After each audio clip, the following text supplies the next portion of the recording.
The wind in the High Wind River Range in October of 1838 was not a sound. It was a physical weight, a liquid cold that poured over the granite peaks and submerged the world in a screaming horizontal white. Elias Thorne, a trapper in his late 30s, felt it change. He had been checking his beaver line along a high tributary of the Green River, and the air, which had been sharp and still all morning, suddenly turned thick. The sky, a piercing blue moments before, vanished, replaced by a low, fast-moving ceiling of bruised gray. It was not a gradual snow. It was an ambush. He pulled the collar of his wool capote tighter, the rough fabric scratching his beard, which was already stiffening with frost. He was leagues from his main cabin, a solid, two-room structure tucked into a stand of aspen far below. His first animal instinct was to run. He urged his horse, a sturdy mountain-bred mare named Bess, down the rocky game trail, pushing for the timber line. This was the common wisdom. When the weather turned, you gave up the high ground and made for the trees. But this was not common weather. Within 20 minutes, the world was gone. The snow was no longer falling. It was moving. A blinding, suffocating river of ice particles that erased the ground, the sky, and the space between. Elias could no longer see his horse's ears. The wind's howl became a high-pitched, maddening shriek that seemed to come from inside his own skull. He was not walking through a storm. He was trapped inside the mechanism of it. He dismounted, grabbing the bridle. To ride in a whiteout was to ride off a cliff you'd never see. He kept his head down, but the snow, driven like sand, found its way past his hat, down his collar, and up his sleeves. It was not snow. It was grit. It was like being scoured by frozen gravel. He could feel the lethal cold seeping through his layers. Wool shirt, buckskin jacket, and the heavy capote, not as a sensation, but as an absence of sensation. His fingers, inside thick fur-lined mittens, were already aching, the first warning. He stumbled, his moccasin finding a void where he expected solid ground, and he fell hard against the horse's flank. Bess whinnied, a sound of pure terror instantly stolen by the gale. It was then, as he clung to the frozen leather of the bridle, that Elias Thorne understood. His cabin was an abstraction, a memory. Pushing on was not a strategy. It was a slow-motion suicide. The standard way, the only way he knew, was failing him. The mountain wasn't just testing him. It was actively dismantling him. Elias had been in the high lonesome for a decade. He knew how to build a shelter. He had, in fact, built 3 cabins in his time, each better than the last. His first, down on the Platte, had been a hurried, sloppy affair, built the standard way, as taught by other settlers. It was a simple square of green logs, chinked with mud and grass. It had been a disaster. The moment the first real cold snap of 1830 had arrived, the cabin revealed itself as little more than a box for trapping cold. The mud chinking mixed with grass had dried, cracked, and fallen out in chunks. The wind didn't just rattle the walls, it flowed through them. He and his partner at the time, a young man from Missouri, had spent that first winter huddled over a perpetually starving fire, burning through their entire woodpile by January, forced to venture out into bitter knee-deep snows to cut more, always cold, always exhausted. The smoke hole in the roof, covered with a poorly cured elk hide, leaked freezing water when it snowed, and choked them with smoke when the wind blew from the north. The floor was just packed earth, and it drew the cold up from the ground, making their feet feel like blocks of ice, even inches from the fire. By spring they were gaunt, racked with coughs, and their spirits were as cracked as the chinking. The partner from Missouri left, heading back east, defeated not by the lack of beaver, but by the relentless invasive cold. That failure had haunted Elias. He'd tried to fix the standard way. On his second build, He'd spent weeks cutting the logs to fit tighter, using a better clay mix for the chinking. It was better, but only marginally. The wind still found the gaps. The floor was still a frozen slab. The single-pane glass window he'd traded 30 pelts for seemed to radiate cold, and it was always covered in a thick, opaque layer of interior frost. He piled snow against the outside walls, which helped, but it was a temporary, desperate measure. He watched his stacked firewood, the currency of his life, vanish at an alarming rate.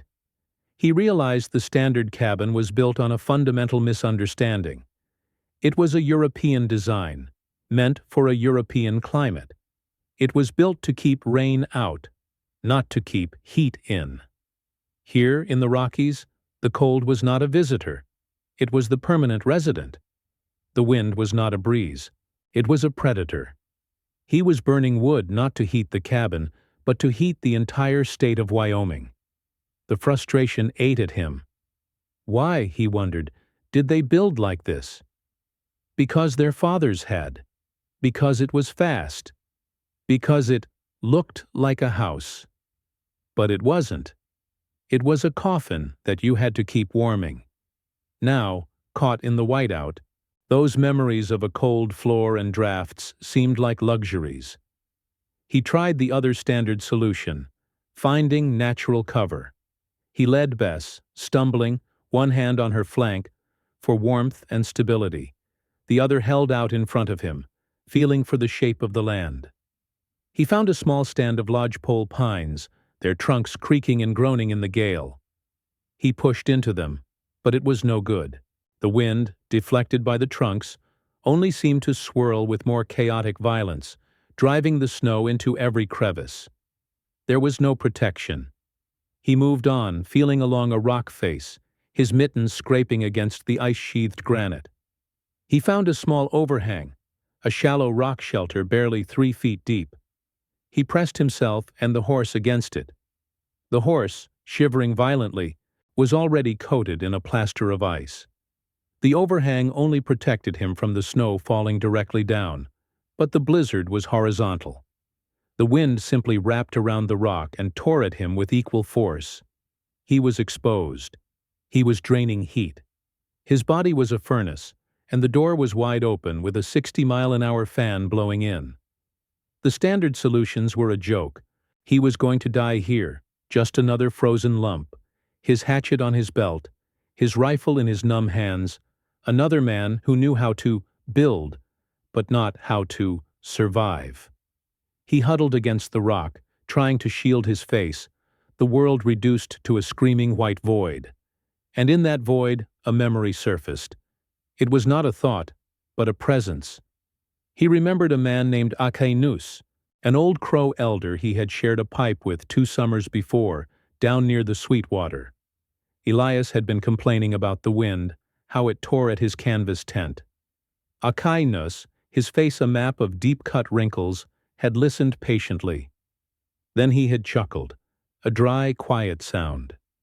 He'd pointed not at the trees, not at the rocks, but at a deep, sculpted snowdrift left over from the winter. That, he'd said, his English broken but clear, is a house, good house, wind makes it. He had made a burrowing motion with his hands. Wind shouts, you sleep. The idea had been alien to Elias at the time, a primitive curiosity. Why would anyone enter the snow to escape it? Another memory sparked, this one from the 35 Rendezvous. A grizzled old Taos man, Wai, a trapper who had been in the mountains since before Lewis and Clark, had been telling a story of getting caught by a norther on the high prairie. "All you greenhorns," the old man had cackled, spitting tobacco juice onto the dirt. "You run. You try to build a fire. Wind just laughs and eats it. You find a tree. Wind just uses it to hit you." He'd held up a gnarled finger.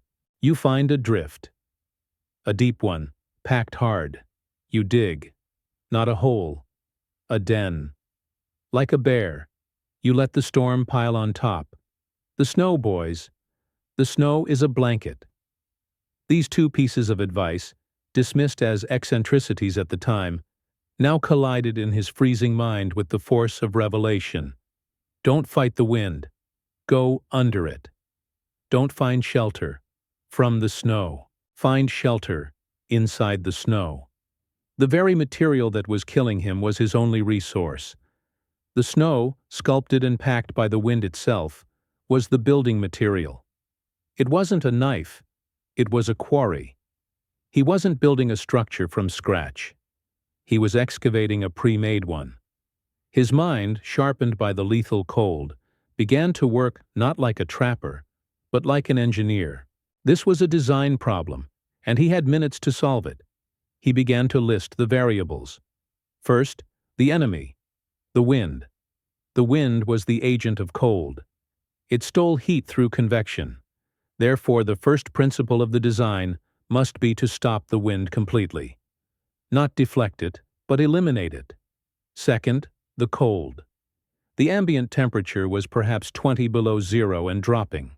He could not generate new heat. He had no dry wood, and a fire was impossible. He could only trap the heat he was already producing. His own body was the furnace. The shelter must be an insulator. Third, the air. A sealed box would mean suffocation. He would poison himself with his own breath. The design must include ventilation. Fourth, energy. He was already freezing and exhausted. The construction must be brutally efficient. He could not afford to waste a single calorie. He had the tools on his belt: a heavy skinning knife and his hatchet, its handle worn smooth from years of use. He also had his small, prized whetstone in his pouch, a useless symbol of a preparation that now seemed pathetic. He looked around, his eyes squinting against the white. He could not see a suitable location, so he must feel for it. He left the useless rock overhang, his hand on Bess, and moved along the rock face. He was looking for a specific formation, a deep, massive drift, packed concrete hard by the wind, preferably on the leeward side of a large boulder or cliff. He found it, a huge, curving wave of snow, piled 20 feet deep against a sheer wall of granite. He struck it with his fist. It was solid. He drew his hatchet. He tethered Bess as close to the rock face as possible, pulling the buffalo hide bedroll from her back. He draped it over her, a desperate, likely futile gesture. "Hold on, girl," he muttered, his words snatched away. Then he turned to the snowdrift. He would not dig a trench. He recalled the old Taos man's words. Like a bear. A den. He knew how trapped heat worked from his faulty cabins. Heat rises. A simple hole in the side would fill with cold air. His design would be more clever. He would dig a tunnel down first, then up, into a raised chamber. The entrance would act as a cold sink, a trap for the heavier cold air, and his own exhaled CO2, while his body heat would be trapped in the elevated chamber above. It was a desperate, counterintuitive plan. He swung his hatchet not at wood, but at the crystalline wall of the storm itself. The work was a new kind of agony. The surface of the drift was packed so hard it was like chopping frozen earth. The hatchet was a poor shovel, but he used it to fracture the crust, to break the snow into manageable blocks. Then he was on his hands and knees, clawing at the opening with his gloved hands, pushing the snow behind him. He dug straight in for 3 feet, a tunnel just wide enough for his shoulders. The world was instantly muffled. The 60-mile-an-hour shriek of the wind faded to a dull, distant roar. Already the air was still, but he was sweating. Inside his capote, his wool shirt was turning damp, a new and terrible danger. Sweat, once he stopped moving, would freeze him from the inside out. He forced himself to slow down, to breathe. This was a race, but sprinting would kill him. He had to be a machine. He dug. He pushed the snow out. He dug again. After what felt like an hour, he was 5 feet in. The darkness was total. He was working by feel. Now he began to dig upward. He was carving out his sleeping shelf, his living space. He hollowed out a chamber just big enough for him to curl into a fetal position. No bigger. A larger space would be a larger space to heat. This was a custom-fit survival pod. The snow he carved from the shelf, he packed into the walls of the entrance tunnel, narrowing it, making it more secure. The physical labor was immense. His shoulders screamed, his lungs burned. But a strange, desperate focus took over. He was no longer a man in a storm. He was a creature building its burrow. When the chamber was carved, he took the long, thin cleaning rod from his rifle barrel.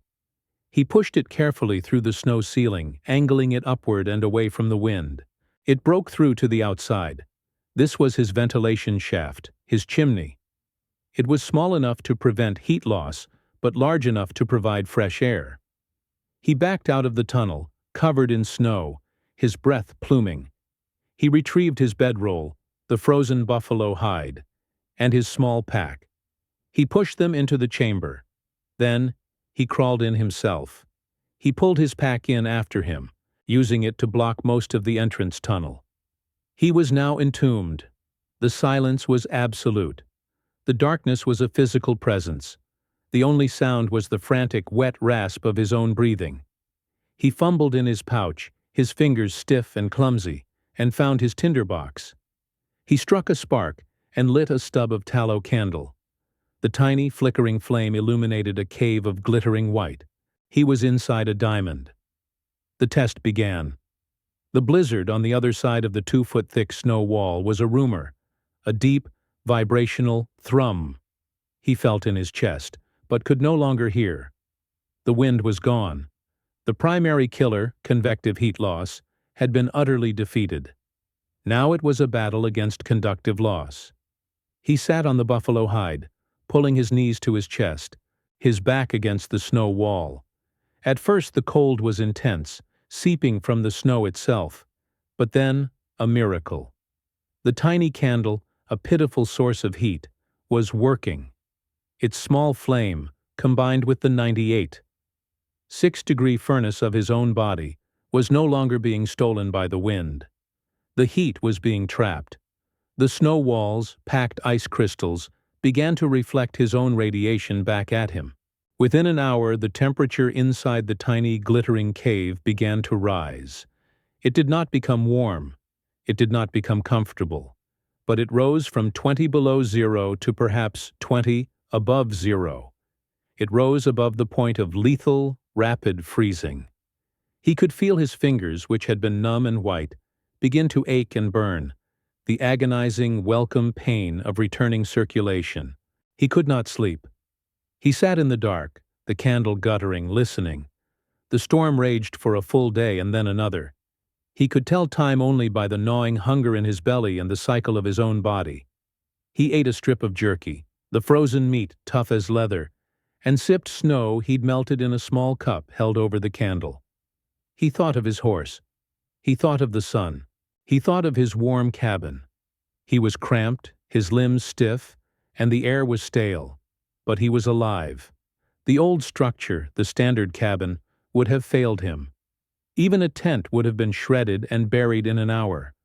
But this impromptu architecture of necessity, this hole burrowed into the storm's own flank, it held. The design was sound. The cold sink tunnel was working. The air on the raised platform was noticeably less frigid than the air in the entranceway. The snow, the enemy, had become his insulator, his guardian. When the wind finally, after what he guessed was 48 hours, abated, the silence was different. It was a silence of peace, not of violence. He dug his way out, pushing his pack through the tunnel, and emerged, stiff and snowblind, into a world of impossible, blinding white and blue. The storm had passed. The mountains were pristine, scoured clean. His horse, Bess, was standing exactly where he left her, a statue of ice and misery, but alive. He chipped the ice from her eyes, and she let out a low, weak nicker. He had survived. When Elias Thorne rode into the rendezvous on the Green River the following summer, his story preceded him. It had been passed along by other trappers who had seen his tracks, seen the horse, and found the strange, carved hole in the snowdrift. At first, it was a joke. "Old man Thorn, livin' like a badger now," they laughed. But the laughter died when the greenhorns, the new men fresh from the east, asked him about it. They gathered around his fire, their faces earnest, terrified of the mountains they had yet to understand. Elias, usually a quiet man, found himself explaining. He didn't just tell the story. He taught the principles. He drew in the dirt with a stick. "You don't fight the wind," he told them. "You use the land to stop it. And if there ain't no land, you use the snow." He explained the cold sink. "Heat wants to go up. You build your bed above your door. Let the cold settle. It's that simple." The older, set-in-their-ways trappers scoffed, but the younger men listened. They saw the logic. They saw the scar on Elias's cheek where the frost had bit him before he dug his hole. The knowledge spread. The snow den, as they called it, became part of the unwritten textbook of high country survival. A man caught out in a norther on the plains would remember, and instead of pushing his horse to exhaustion, he'd find a deep drift and start digging. A pair of prospectors in the high Sierras, years later, would find themselves trapped, and one would remember a story he'd heard from a man who'd heard it from Elias Thorn. The design was adapted. Some used their snowshoes as shovels. Some learned to build a quinzhee by mounding up snow and hollowing it, rather than digging into a drift. The core idea, however, remained the same. Snow as insulation, body as furnace, design as the trap. It was a piece of knowledge that saved, by quiet and unrecorded count, dozens, perhaps hundreds, of lives in the decades that followed. It was an innovation born of pure desperation, refined by memory, and passed on as a gift. The genius of the snow cave was not in its complexity, but in its profound understanding of basic physics. Elias Thorn, a man who could barely write his own name, had intuitively used the laws of thermodynamics to keep himself alive. The problem was not the cold, it was heat loss. The snow cave solved this in 3 ways. First, and most importantly, it eliminated convective heat loss. The wind, which can make 0 degrees feel like 40 degrees, was reduced to 0. The air inside the cave was still. Second, it was a masterful insulator. Packed snow is mostly trapped air. This trapped air is what gives a goose down feather its warmth, and it's what gives a snowbank an R value, a measure of insulation, that can rival modern building materials. A wall of snow 2 feet thick provided a thermal barrier that his canvas tent or even a log wall could not match. Third, the design harnessed his own body as the engine. The small enclosed space meant that his own body heat, roughly 100 watts, along with the tiny candle, was enough to slowly raise the ambient temperature. The snow walls absorbed and then radiated this heat back at him, creating a stable microclimate. The final critical piece was the cold air sink. By building his sleeping platform higher than the entrance, he ensured that the heavier, colder air and the carbon dioxide he exhaled flowed down and away, to be replaced by the fresh, cool air from his small vent, which was then warmed by his body. It was a perfect, passive, life-sustaining system. Elias Thorn lived to see the beaver trade die and the wagon trains arrive. He guided parties of settlers through the same passes where he had once feared for his life, pointing out the treacherous cornices and the wind-scoured ridges. He rarely told the story of the whiteout, but the knowledge of it lived in his bones. He became known as a man who was preternaturally calm, who never seemed rushed, who always checked his gear with a quiet, methodical patience. He would hold his old hatchet, the handle now dark and smooth as polished stone, and feel the balance of it. He had learned in that snow-filled void the deepest lesson of the mountains, that survival is not a matter of strength, but of humility. It is not about conquering nature, but about listening to it. The wilderness does not care about your courage or your will. It cares only about your understanding of its rules. The solution to a deadly problem is often hidden within the problem itself. The snow was the threat, and the snow was the refuge. True mastery is not imposing your will upon the world. It is the wisdom to find the shelter in the storm, to see the warmth in the cold, and to build your life, even in a moment of desperation, on a foundation of respect for the forces you cannot control.